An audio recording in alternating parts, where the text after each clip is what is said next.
I think 1900, 15th of August is the day of the Chinese immigration to Brazil. That's when celebrate, because that's when the first Chinese arrived in Brazil.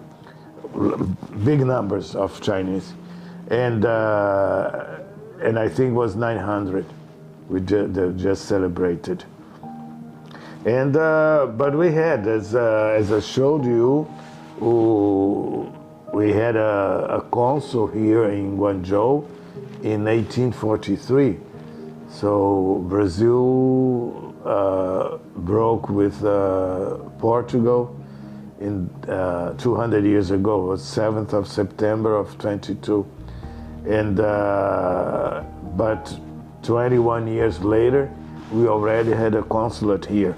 Another landmark of the relation, that's what I told you, in August 61, but the vice president decided to come to China. And so, and when he was here, the president of Brazil resigned. And at a time with no internet, no cell phones, no nothing, he was informed by the Chinese authorities that he was the president now. We established a relation with China in 74. We just had this yesterday, this interwine fair. I learned that 36% of all the Brazilian wine comes to China. China is our first customer. So, and other things that how much we are cooperating. Take for instance, Chinese has a higher income, so Chinese are eating more meat. Okay? So we have the opportunity of expanding and selling more meat. But Chinese also think, I should also raise my cattle and my porks, and but they need to eat. So you have to give soya to the animals so they can eat. Where do you buy soya from? Brazil.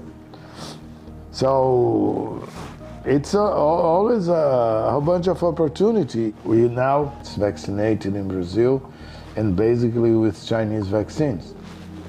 We also, with Chinese technology, we are producing vaccines in Brazil. So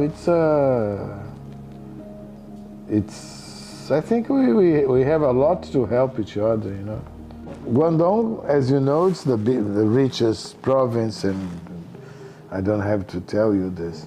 You see, I'm just signing now also an agreement between Rio and Shenzhen, and but it's very difficult to do those things online. You see, we are trying to do we have Guangzhou with Recife, Salvador, Rio, but with